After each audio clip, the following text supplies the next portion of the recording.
All right, जी, so this is May June 2024 paper 2-3। ये question तंग कर रहा है बच्चों को। Different tools of protection can impact on terms of trade in an economy. किस हद तक एक्सटेंड आ गया हमारा इवैल्यूएशन, वो देखेंगे बाद में। पहले तो डिफरेंट टूल्स, कितने टूल्स भाई? तीन काफी हैं, दो फुल डिटेल में। टैरिफ्स का इम्पैक्ट टर्म्स ऑफ ट्रेड पे।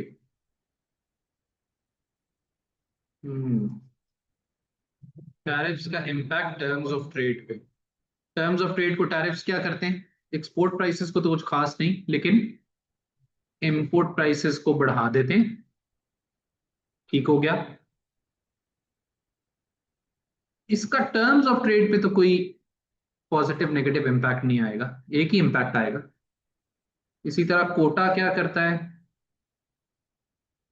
कोटा भी इंपोर्ट प्राइसेस को अल्टीमेटली तो बढ़ा ही देता है, क्योंकि रिस्ट्रिक्ट कर रहा है। एक्सपोर्ट सब्सिडीज क्या करती हैं? वो एक्सपोर्ट्स को चीपर कर देती है। ये तो हो गया। Now what is the analysis about? Analyse क्या करें, दो साइडें क्या बनाएं? Different tools of protection can impact in comparison, तो वैल्यूएशन में होगा। सर एक होगा कि मतलब इसमें क्या होगा, एक के इम्पैक्ट सक्सेसफुली और कहाँ पे इनकी लिमिटेशंस क्या होंगी और सक्सेसेस क्या होंगी, किस हद तक कर सकेंगी और किस हद तक नहीं करेंगी। ये कहना आसान है ना, दो साइडें क्या बन रही है। वो तो कर रहा है, इम्पैक्ट तो कर रहा है। हाँ, लिमिटेशंस पे आ जाए फिर। एक यस, में यूजेस बता दें इसका कि ठीक है। Import prices, why do tariffs fail to increase import prices? एक तो होगा टैरिफ्स लगेंगे, टैरिफ समझा दिया, and how will they increase import prices. Then you we will tell they might not increase import prices. How might they not increase import prices? Elasticity की बात कर देंगे इतना। प्राइसेस तो फिर भी बढ़ जाएंगी ना, क्वांटिटी कम नहीं इसको होगी। Terms of terms trade off से ट्रेड करेंगे बोला ना, बैलेंस अगर ऑफ आप। ट्रेड नहीं बोला। बैलेंस ऑफ ट्रेड बोलता फिर तो हम इलास्टिसिटी की बात करते। उसने टर्म्स ऑफ ट्रेड बोला है कि प्राइसेस को अफेक्ट ना करे। सर अगर आप किसी पे इंपोर्ट पे टैरिफ लगाएं, अगला भी आपको उतना ही एक्सपोर्ट पे आप पे टैरिफ लगा दे, तो टर्म्स ऑफ ट्रेड अनचेंज रहेगी, उससे टर्म्स ऑफ ट्रेड पे यस, इम्पैक्ट नहीं। इसमें आ गया रिटेलिएशन, आ गया, वो तीनों में आ जाएगा। तो पहले सर आप क्या, इंसिडेंस ऑफ टैक्स की बात कर सकते हैं। रिटेलिएशन बिल्कुल कर सकते हैं। दूसरा, इंपोर्टर ट्रांसफर ना करे। Importer may not transfer the tax on to consumers. फिर उसी वक्त अगर आपकी करेंसी भी डेप्रिशिएट कर गई, depreciation at sir the same time. Appreciation नहीं होगा इसमें। Good check, appreciation, appreciation at the same time. तो हो सकता है आपकी इंपोर्ट प्राइसेस सस्ती हो जाए। ठीक है, appreciation at the same time, importer में not transfer the tax, retaliation. What is दूसरी साइड क्या बनेगी कि प्राइसेस को क्यों tariff, export subsidies, quota affect नहीं कर रहे? ये हो सकता है कि टैरिफ्स ऑलरेडी इतने ज्यादा थे कि वो लगा दिए तो वो बहुत कम है, या percentage rate of intervention, level of intervention, समझ रहे हैं कि आपने सिर्फ 1% बढ़ा दिया, उससे कोई खास इंपैक्ट नहीं आया, लेवल ऑफ इंटरवेंशन इतना बढ़ गया। ठीक है, व्हाट एल्स? डोमेस्टिक इन्फ्लेशन, समझ रहे हैं, या inflation from where the product is imported, कम हो गई। आपने उतना ही टैरिफ लगाया, लेकिन वहां पे इन्फ्लेशन, जहां से प्रोडक्ट आ रहा था, वो कम हो गई। तब भी इंपोर्ट प्राइसेस को कोई खास फर्क नहीं पड़ेगा। आई बात समझ में? यही इसके निकल सकते हैं। सर ये भी हो सकता है कि जिधर से इंपोर्ट हो रहा है उस कंट्री का एक्सचेंज रेट अप्रिशिएट करके, मतलब हमारा तो अप्रिशिएट किया तो उनका डेप्रिशिएट कर तो देगा जाहिर तो। बात है, हमारा उसके अगेंस्ट अप्रिशिएट कर रहा है, तो वो डिप्रिशिएट कर रहा हो।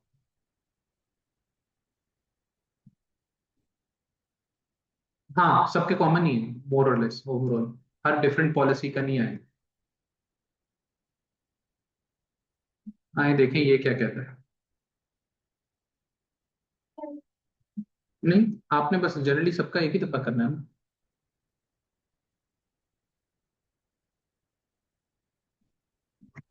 हाँ फिर जी। इसमें जी जी। इसमें ये जो दिखाया है भाई, ये सारे एनालिसिस है, नॉलेज एंड अंडरस्टैंडिंग अलहदा से नहीं लिखा हुआ? नॉलेज अंडरस्टैंडिंग ऑब्वियसली हम 12 नंबर में देंगे ना, आपने बताना तो है ना टैरिफ के। या ओके। एक्सप्लेनेशन ये वो देखे ना, कह रहा है what is meant by tools of protection, different tools of protection, how they impact terms of trade. जिस तरह के बस सिंपल है कि वो टर्म्स ऑफ ट्रेड को इम्पैक्ट क्या करेगा। जिस तरह टैरिफ्स इंपोर्ट प्राइसेस बढ़ा देता है, रिड्यूस करेगा टर्म्स ऑफ ट्रेड में, improve them if domestic producers including infant industries are encouraged to invest and build up demand and increase export prices. ठीक है। However, retaliation and inelastic PED for imports may reduce the positive impact. अच्छा PED वो ला रहा है, लेकिन PED तो फिर उसका बैलेंस ऑफ ट्रेड पे करेगा ना, वो फर्दर आगे लेके जा रहा है उसके positive import quotas embargo at least one additional tool should be explained and analyzed in terms of its advantages and disadvantages in relation to its impact on terms of trade. वही है वो टर्म्स ऑफ ट्रेड को उसने दरमियान में focus कर रख दिया, बाकी वही फायदे, समझ रहे हैं? बाकी वही फायदे नुकसान है कि ओवरऑल बढ़ेगा बैलेंस ऑफ ट्रेड, अल्टीमेटली वो उसको बैलेंस ऑफ ट्रेड पे लेके जा रहा है। ठीक है, इस तरह के क्वेश्चंस मैं तो भाई अवॉइड करूंगा और अल्टीमेटली इवैल्यूएट करना पड़ेगा। ठीक है, और आपने दोनों साइडों को कंपेयर करना। सो this is a difficult one, क्योंकि इसमें करना आसान है, वंस वी नो कि हमने देख लिया मार्क्स की, हमें पता चल गया अच्छा ये तो आसान है, पीडी भी चल जाएगा, बैलेंस ऑफ ट्रेड पे इसका इम्पैक्ट देख लेंगे। लेकिन जब अगर आपने मार्क्स स्कीम ना देखी हो तो फिर आप उसके दो साइडें बनाना आपके लिए मुश्किल हो जाता है। आई बात समझ में? उसके बरक्स ये देखें ये कितना हलवा है, this is so easy, both of these are so easy. ठीक है, तो मेरा नहीं ख्याल से ये किसी ने अटेम्प्ट भी किया होगा पार्ट बी की वजह से। Is this clear? कैम्ब्रिज वैसे ये करता है कि एक अगर थोड़ा सा जरा चैलेंजिंग है तो दूसरा थोड़ा सा जरा बेहतर होता है, इजी होता है। Selection of the question is also very important. आइए जी जरा केस स्टडी देख लेते हैं जल्दी से। Turkey's unconventional way of managing its economy, the relationship between interest rates and the general price level is one that is central to the economic theory, namely that an increase in the rate of interest produces a reduction in rate of inflation in an economy. ठीक है जी, interest rate और price levels का relationship है, interest rate बढ़ेगा तो inflation कम होगी, contractionary monetary policy. Most economists agree on this relationship, not so according to President Erdogan of Turkey, who has defied conventional economic theory in tackling his country's fundamental economic challenges. Two economic challenges stand out. दो main मसले हैं Turkey के, एक inflation और lira की depreciation.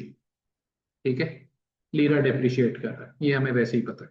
In January 2022 a year-on-year rise in consumer prices was 48.7% against a 36.1% year-on-year on 21. Much higher food prices and transport and energy cost accounted for most of the increase. Food prices, transport और energy, ये तीन चीजें prices बढ़ने के, inflation के।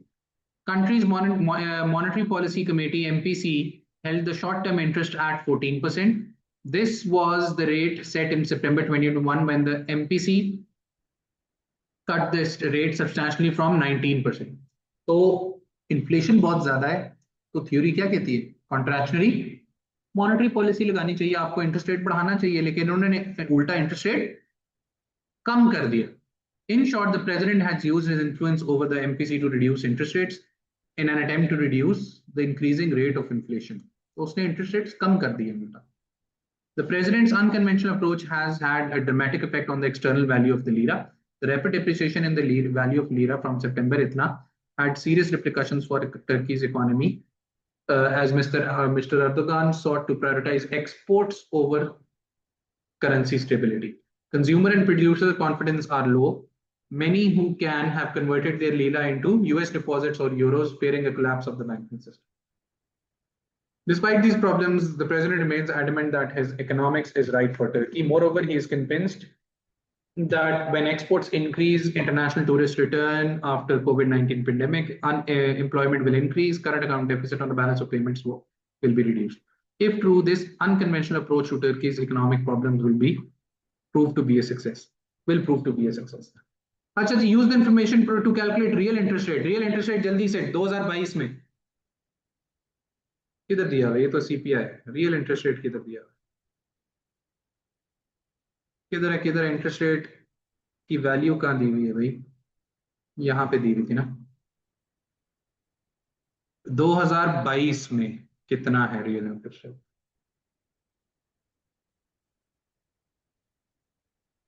ये आ गया आपका इन्फ्लेशन और इंटरेस्ट रेट का है 2022 का भाई.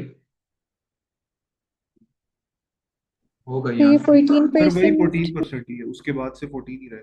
Despite this rise, the country's monetary policy में सितंबर से इधर 2022 यही है जी. रियल इंटरेस्ट रेट निकाल दे जल्दी से.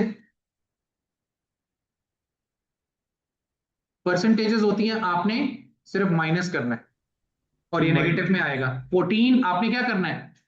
14% माइनस 48.7%. तो आंसर नेगेटिव में आएगा. रियल इंटरेस्ट रेट नेगेटिव है और कितना है? -34.7. 34% आएगा. Do we get it? 34.7%. आए देखते हैं, यही होना चाहिए.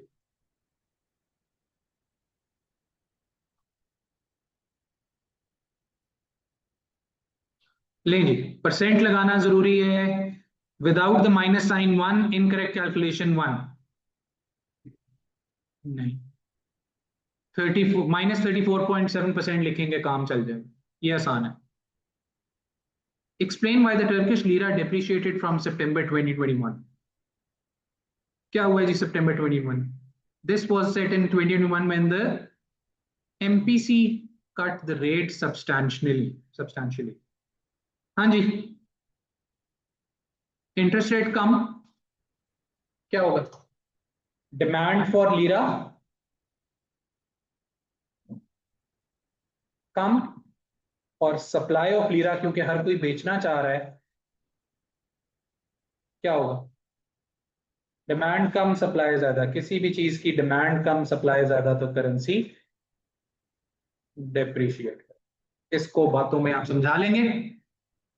बल्कि एक सेकंड, एक चीज आप मिस कर गए ना, दरमियान में एक स्टेप ही मिस कर गए. हॉट मनी फ्लोज कम.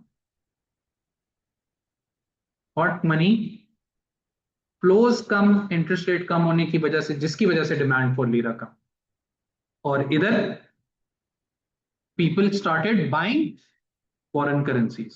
नीचे कहीं लिखा हुआ था है ना, when they are buying foreign currencies they are selling lira, जिससे करेंसी की सप्लाई. तो ये दो चीजें मिस कर गए थे हम, ये जरूरी. सिर्फ ये लिख देना. डिमांड कितने नंबर का था? 2 मार्क्स शायद चल जाए. डिमांड अगर आप खाली लिख दें तो चल जाना चाहिए, लेकिन बेहतर है आप हॉट मनी फ्लोज की बात कर दें और ये सेलिंग लीराज का जिक्र कर दें, जिससे सप्लाई बढ़ रही है. तो मेरे हिसाब से आपके नंबर आ जाने चाहिए. व्हाट?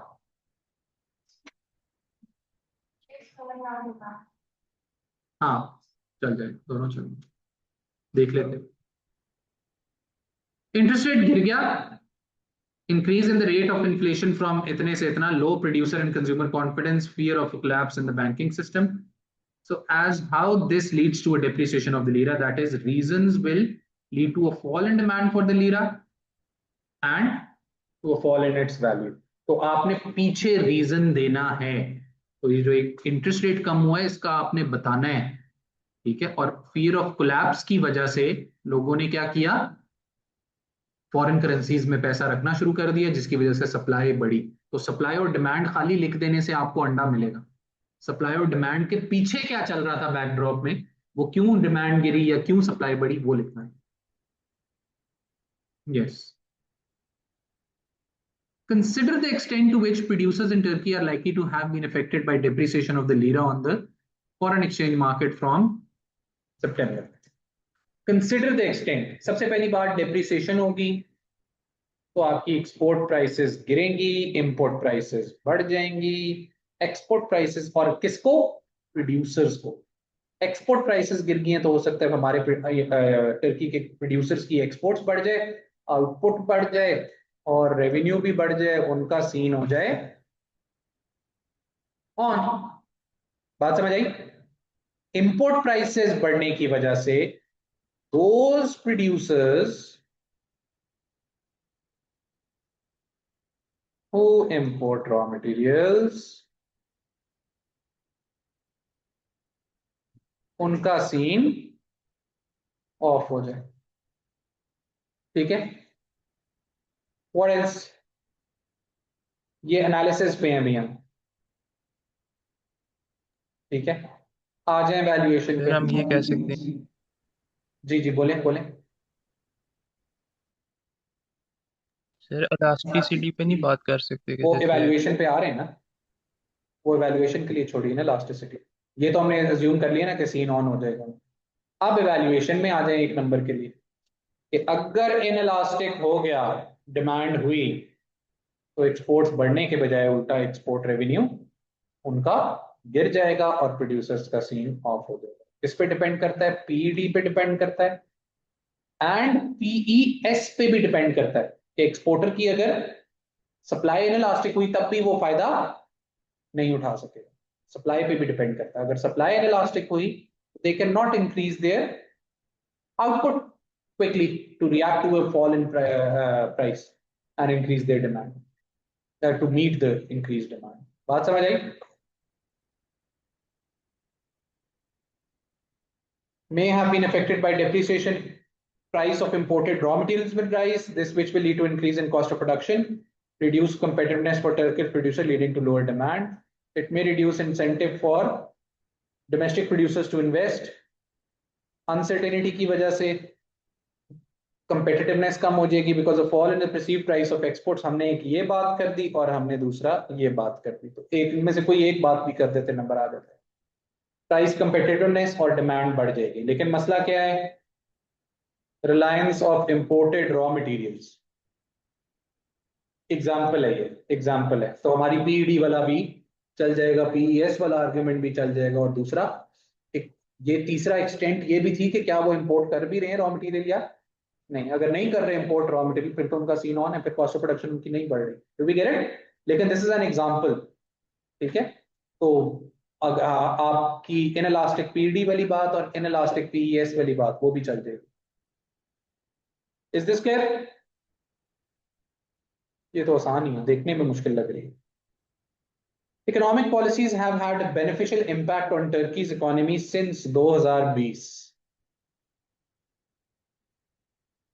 दो चीजें दी हुई हैं. एक तो आपको क्या दिया हुआ है? सीपीआई दिया हुआ है और वैसे भी बताया हुआ है ये प्राइस लेवल्स बढ़ रहे हैं, इन्फ्लेशन बहुत ज्यादा हो रही है. एक सीन ये ऑफ हो गया. उसके अलावा और क्या है पॉलिसी का इम्पैक्ट? डेप्रिसिएशन हो रही है बहुत ज्यादा, तो इसका भी अगर इनइलास्टिक हुआ तो सीन ऑफ है. इन्फ्लेशन हो गई, इनइलास्टिक हुआ तो सीन ऑफ है. What else? और क्या बताया था? कंज्यूमर कॉन्फिडेंस, और कॉन्फिडेंस बहुत कम हुआ है.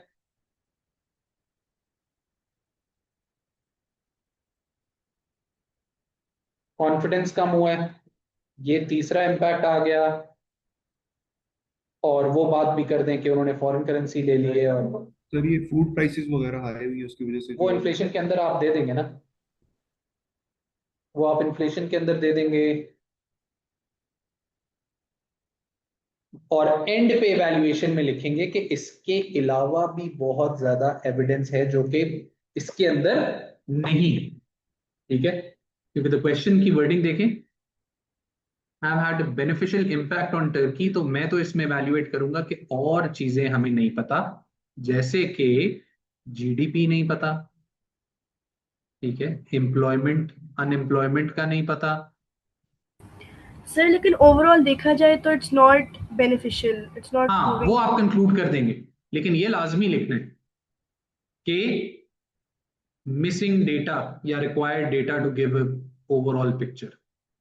लिविंग स्टैंडर्ड्स का नहीं हम कमेंट कर सकते कि ओवरऑल फायदा हुआ है नहीं हुआ, एम्प्लॉयमेंट का हमें डेटा नहीं है, जीडीपी का डेटा नहीं है, तो इन चीजों का हमें अगर डेटा होता तो हम ज्यादा कर देते, लेकिन ओवरऑल इन चीजों से लग रहा है तीन चीजें।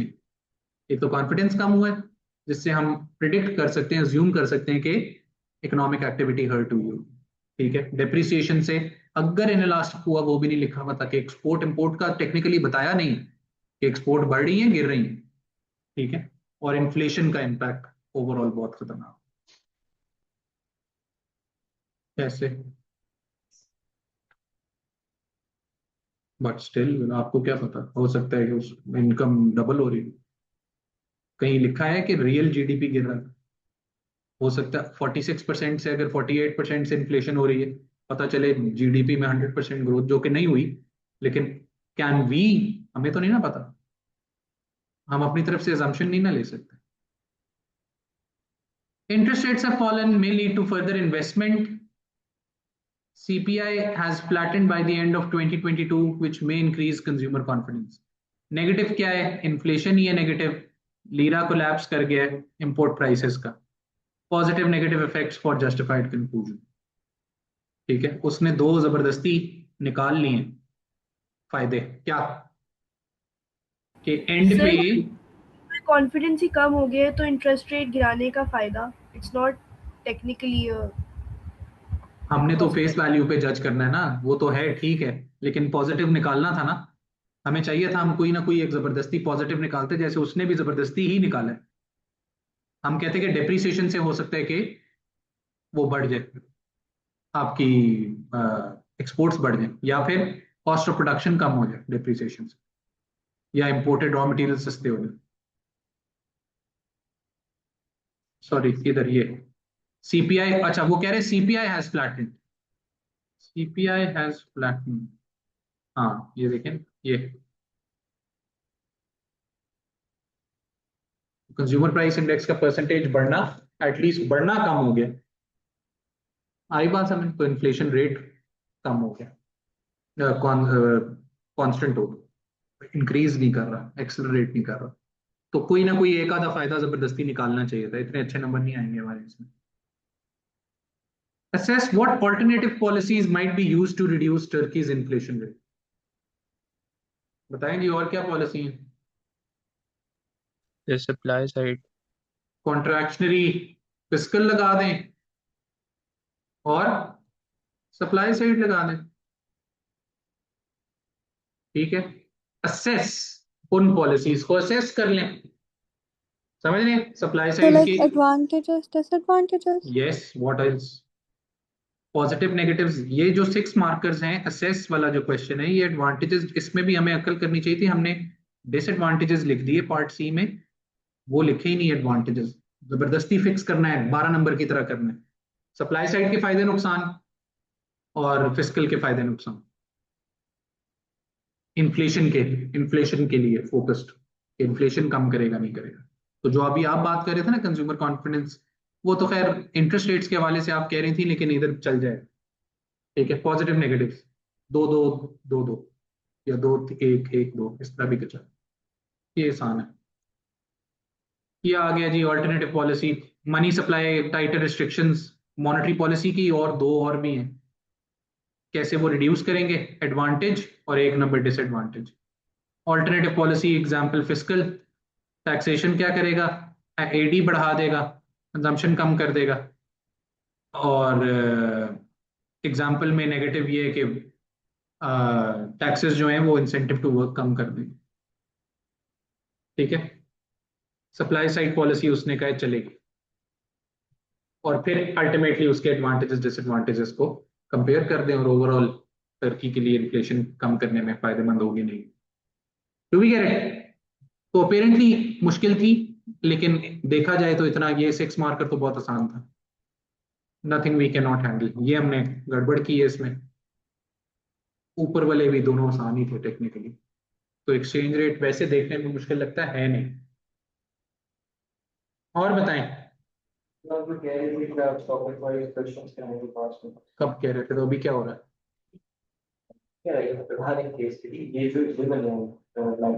पिछले हफ्ता क्या किया पूरा, क्या बात कर रहे थे कौन सी जी, वेरियस किए हैं, सारे डिस्कस किए हैं, यूनिट 5 भी कर ली, 4 भी कर ली, सारे करते जा रहे हैं ना, जो जो हो रहा है करते जा रहे हैं जी। बताएं, और कुछ पूछें,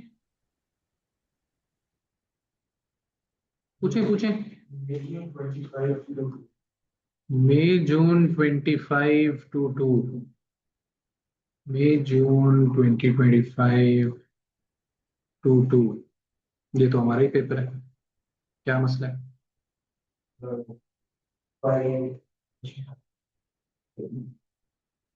5 का ए,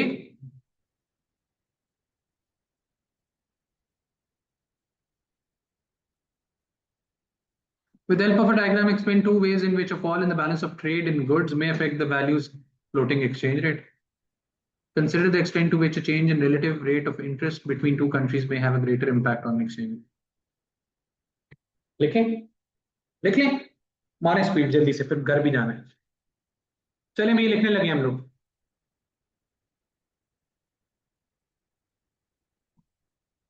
इधर दबा दिया हमने प्रिंट स्क्रीन, इधर हमने खोल लिया पेंट।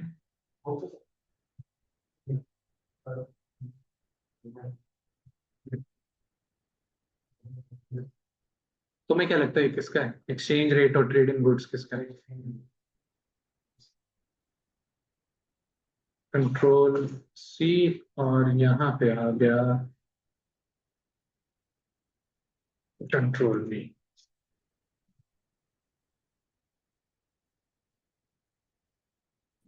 किधर गया, इसको सिलेक्ट कैसे करना है भाई?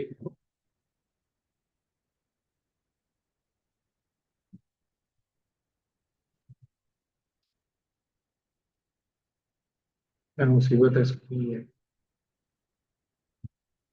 चलें जी, स्पीड मारें, स्पीड मारें, इसको शुरू करते हैं। फिर भी गो, क्या कह रहे हैं? With the help of a diagram explain 2 ways in which a fall in the balance of trade in goods may affect the value of a floating exchange. जल्दी से बताएं, कहां से शुरू करूं? Exchange rate is the value, screen share हो रही है ना, of one currency in terms of another, while free floating exchange rate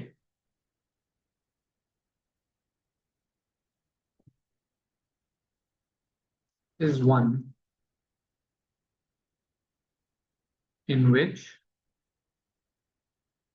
while free floating exchange rate is one in which forces of demand and supply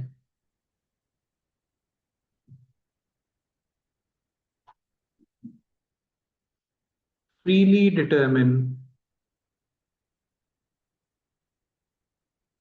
the exchange rate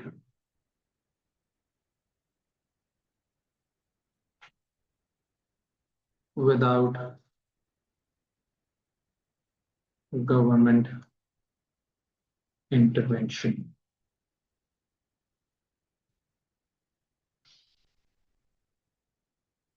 A fall in the balance of trades in goods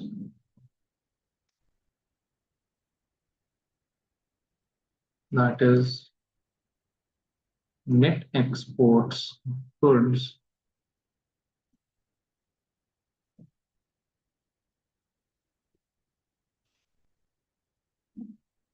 implies that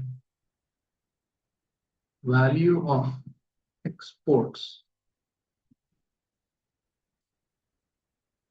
falls or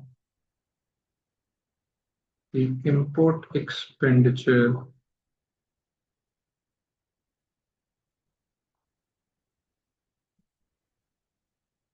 is rising, is increasing. Greater exports would require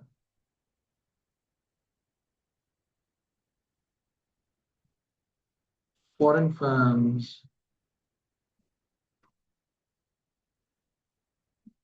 to buy the currency of the exporting country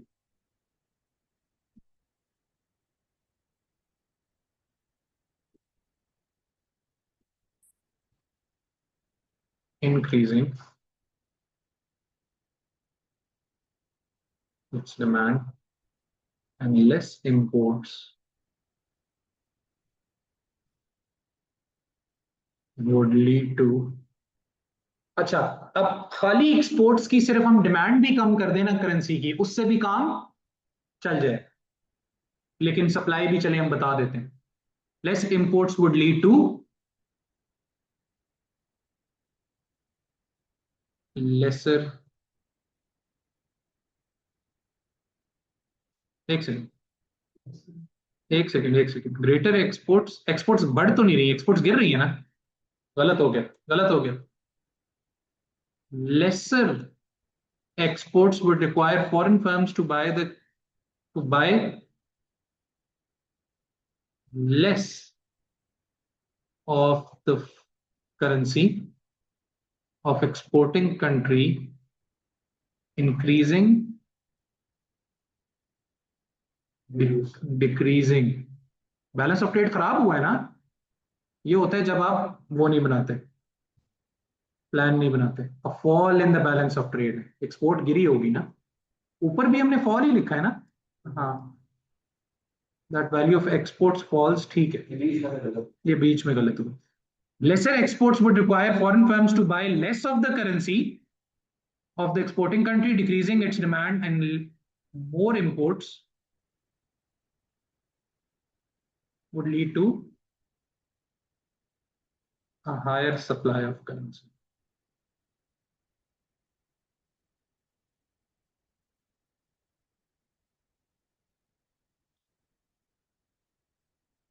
Both these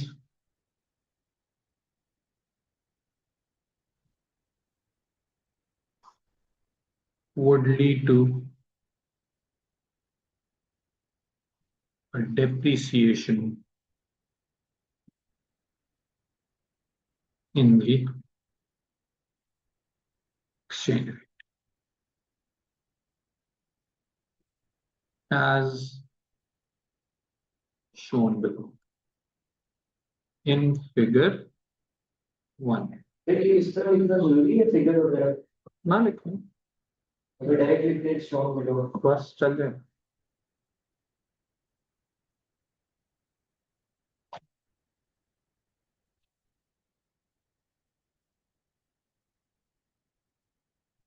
इधर क्या लिखेंगे? Exchange rate. इधर क्या लिखेंगे? Quantity of currency.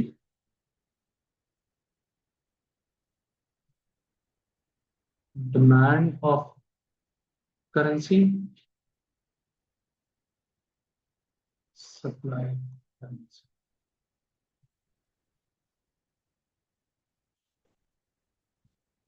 QE यहाँ पे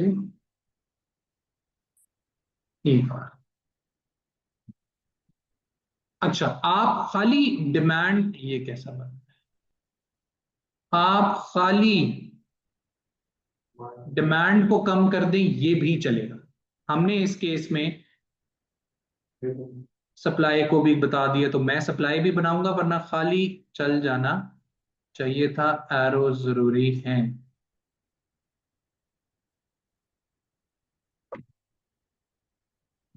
ठीक है, ये भी चल जाएगा और मैं अलहदा से बना देता हूं। वैल्यूज लेने की कोई जरूरत नहीं, जिस तरह मैं हमेशा अपने उसमें लेता रहता था कि dollar in terms of rupees और वो सारा। आपने सिर्फ क्वांटिटी ऑफ करेंसी लिखना है, ऊपर आपने बस प्राइस नहीं लिखना, एक्सचेंज रेट लिखना है। तो ये भी चल जाएगा और ये भी चल जाएगा। सप्लाई तो ज्यादा होगा ना? जी,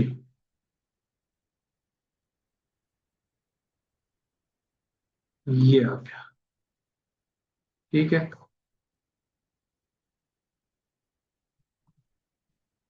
चलिए मतलब सप्लाई ज्यादा होगी तो प्राइस भी ज्यादा होगी और क्वांटिटी भी ज्यादा होगी। कौन सी दुनिया में सप्लाई ज्यादा, राइट वर्ड शिफ्ट होता है। अच्छा, कंफ्यूज ना करो, इस तरह कंफ्यूज हो जाओगे। राइट वर्ड लेफ्ट वर्ड ज्यादा, इसलिए मैं कहता था ज्यादा और कम ना बोला कर।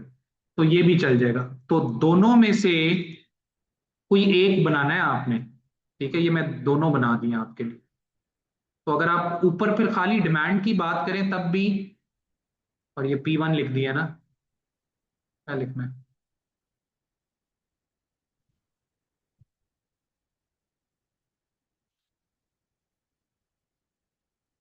ठीक हो गया। अब मैं किसको समझाऊं? सिर्फ इसको समझाता हूं, ठीक है, सिर्फ इस वाले को समझा रहा हूं। as demand of the currency fell due to fall in exports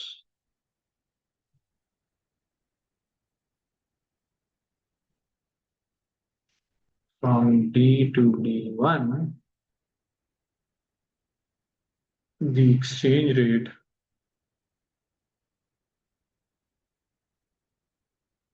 depreciated from ER to ER1. Depreciation is when the same currency is able to buy less of the other currency.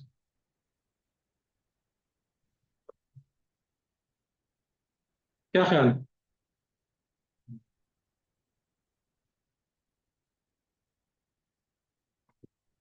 समझ आई बात की? मुबारक हो, 3 number आ गए। हो सकता है इसके सिर्फ 3 नंबर हो, क्योंकि जो अभी तक लिखा है। लिख लिया? आए देखते हैं।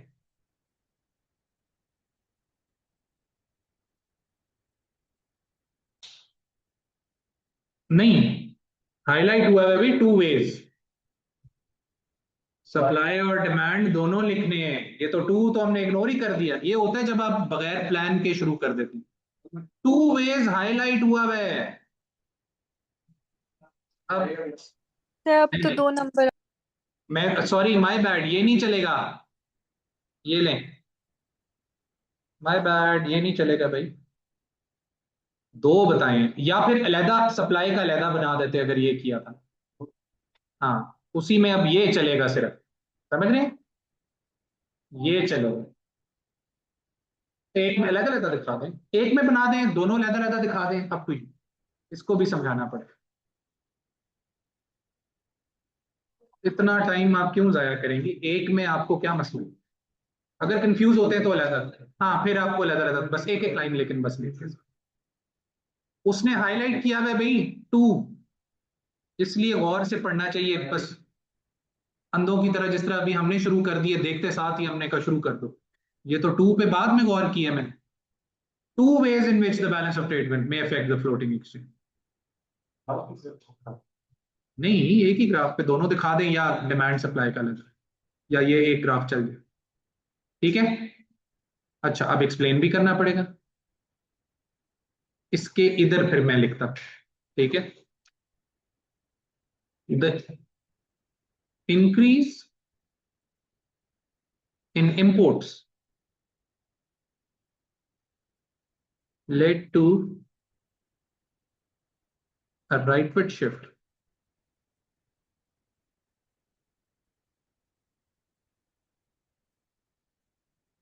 in supply of the currency from S1 to S2. ये लिखा है S1 S2 लिखा है? Yes. Causing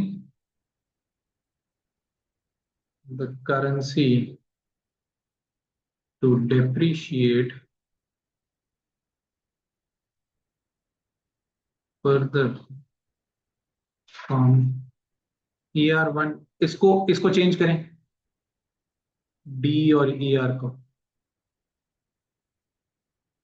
ये है D1 से D2 ग्राफ के साथ ही अलाइंड होना चाहिए और नीचे वो ER1 2 ER2 ठीक है. Causing the currency to depreciate further from ER2 to ER3. अब समझ आइए? वो दोनों चीजें आपने शिफ्ट राइटवर्ड और लेफ्टवर्ड शिफ्ट सारा एक्सप्लेन करते हैं. Demand leftward, supply rightward. नहीं, वैल्यूएशन कौन करेगा? Consider the extent to which a change in the relative rate of interest between two countries may have a greater impact on the exchange rate. Demand supply से किसका ज्यादा impact होगा? सवाल पढ़े. किस हद तक exchange rate, interest rate, relative interest rate दोनों कंट्रीज के उसको अफेक्ट करता है?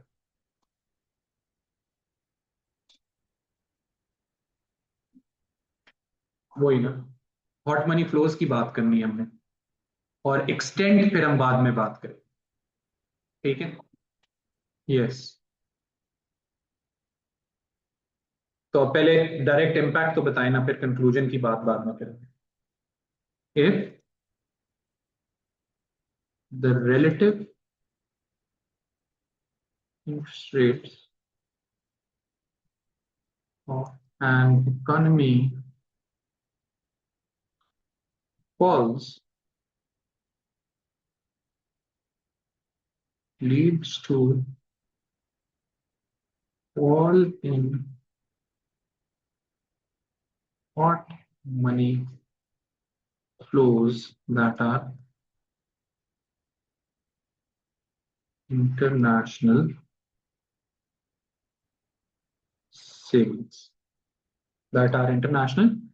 savings. Reduced savings from abroad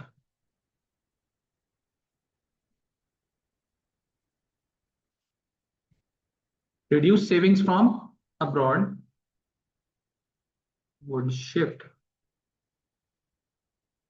the demand leftwards of the currency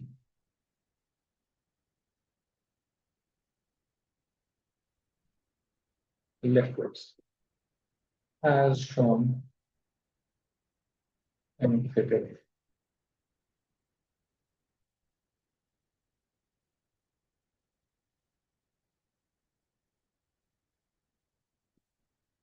Vice versa in the case of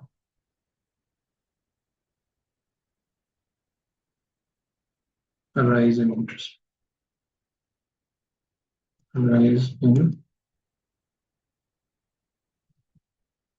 interest rates. At the same time, अब ये काफी, लेकिन फिर भी at the same time, low domestic interest rates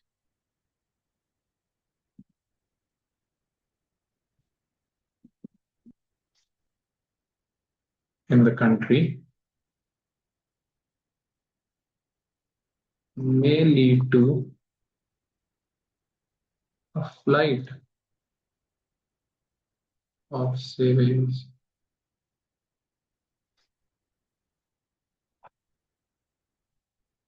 from the country, increasing its supply. Hence, fall in relative interest rates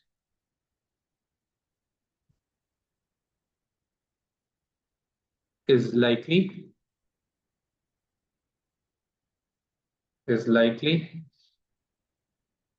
to cause depreciation of the currency.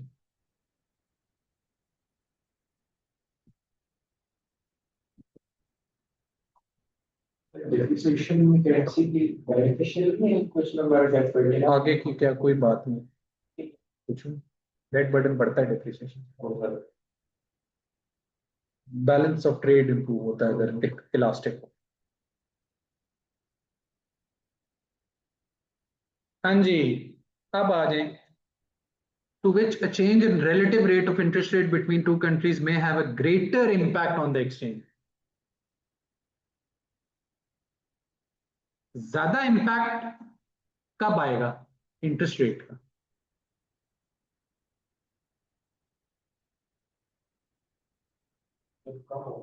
जब already ज्यादा या already बहुत कम है और तब गिरा दें तो फिर इतना ज्यादा इम्पैक्ट नहीं आएगा। और बताएं और कब? सवाल ये कि इंटरेस्ट रेट बहुत ज्यादा डेप्रिसिएशन कॉज ना करे। दूसरा है कंज्यूमर और इन्वेस्टर कॉन्फिडेंस ही नहीं है लोगों को, तब आप जितना मर्जी इंटरेस्ट रेट बढ़ा दें। पाकिस्तान का बहुत ज्यादा इंटरेस्ट रेट है रिलेटिवली, अभी भी देखा जाए वेनेजुएला का इतना ज्यादा है, उधर कोई डालेगा पैसे? वेनेजुएला में डालने हैं पैसे? नहीं डालने। ये बात तो कॉन्फिडेंस की बात है, ठीक है। हाँ हाँ, इन्वेस्टर कॉन्फिडेंस और पहले से कितने, the extent to which changes in interest rates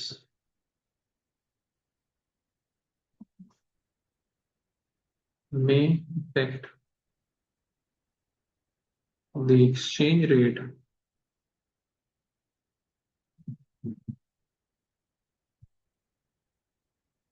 would depend on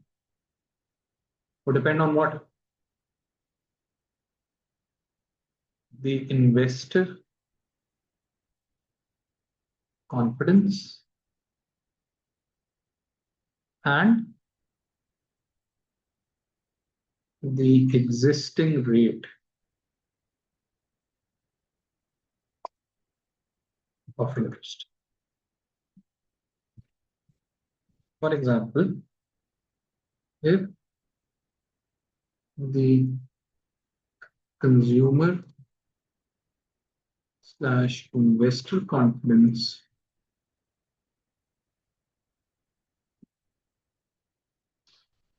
is low, increasing the interest rate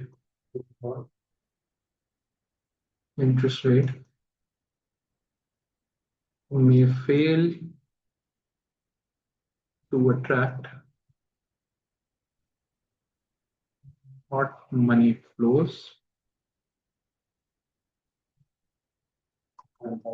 into the country. Hence, the impact on exchange rate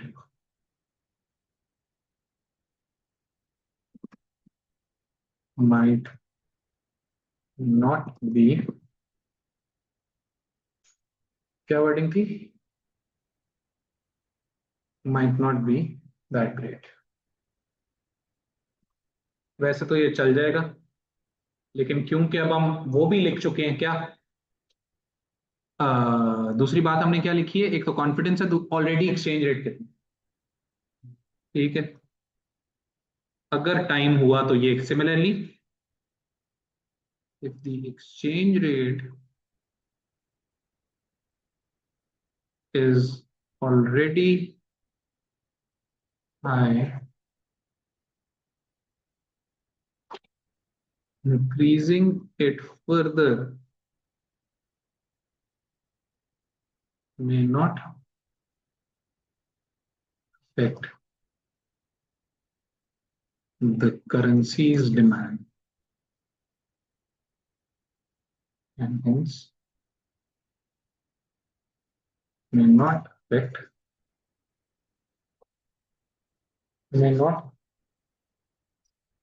bring great impact on the exchange.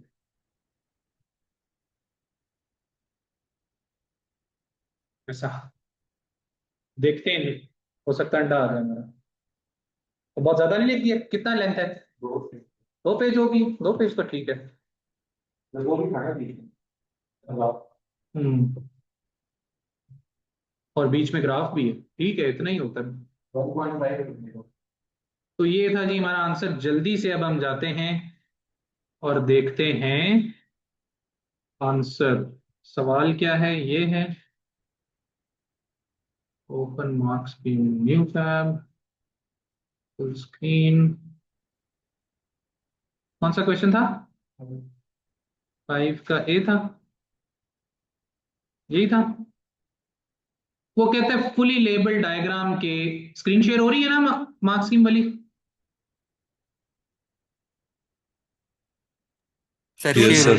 ठीक है। A fully labeled diagram showing and explaining that as a result of an increase in demand for imports, this may increase the supply of the currency, therefore lead to a fall in the price of a currency, and for showing that and explaining, showing B and explaining B, that a fall in the demand for exports may reduce the demand of the currency, therefore lead to a fall in the price. लें जी, 3 out of 3. Analysis that assesses the impact of changes in relative interest rates on demand and supply of the currency. Hot money flows, for example, as the relative rate of interest increases in one country, this may mean more overseas residents want to move their saving to that country, increasing demand for that currency and increasing the exchange rate. हमने exactly यही बताया है, लेकिन हमने दूसरे angle से बताया, हमने depreciation वाला बताया. The extent will depend on factors such as stability, confidence in the country, and the influence of other factors affecting the exchange rate. Stability और confidence वाली बात हमने कर दी है. An assessment of the extent to which changes in the relative rate of interest have a greater effect on floating exchange rate than a fall in the balance of trade. है?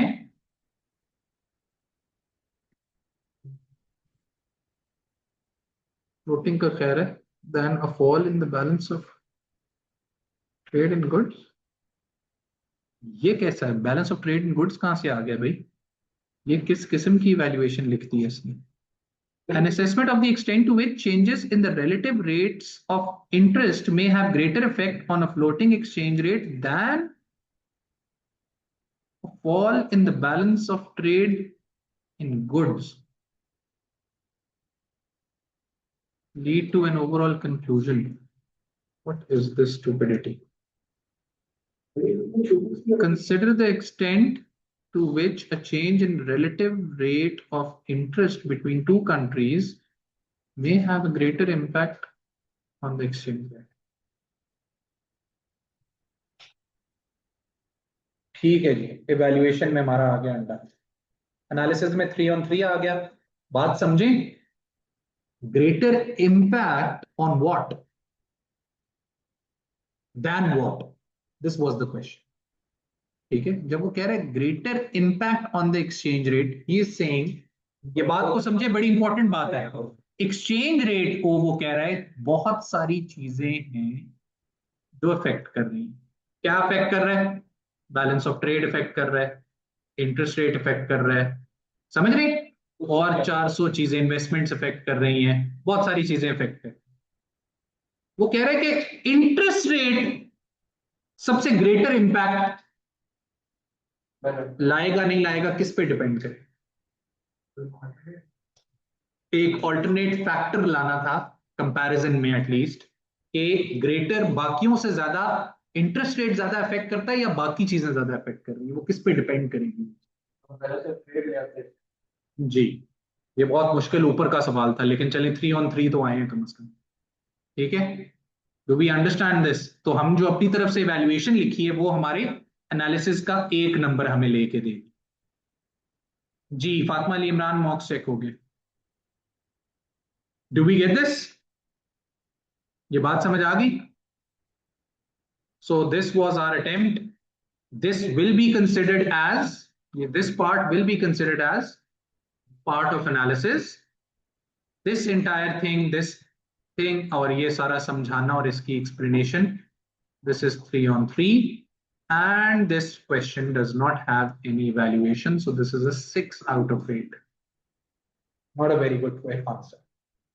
There is no evaluation technique. We failed to do any evaluation.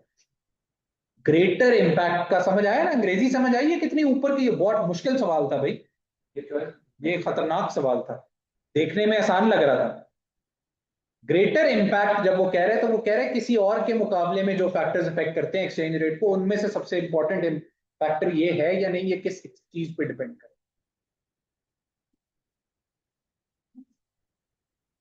Evaluation में अंडा है। Do we get it? तो ये है, it's not that easy, so this is a 6 out of 8.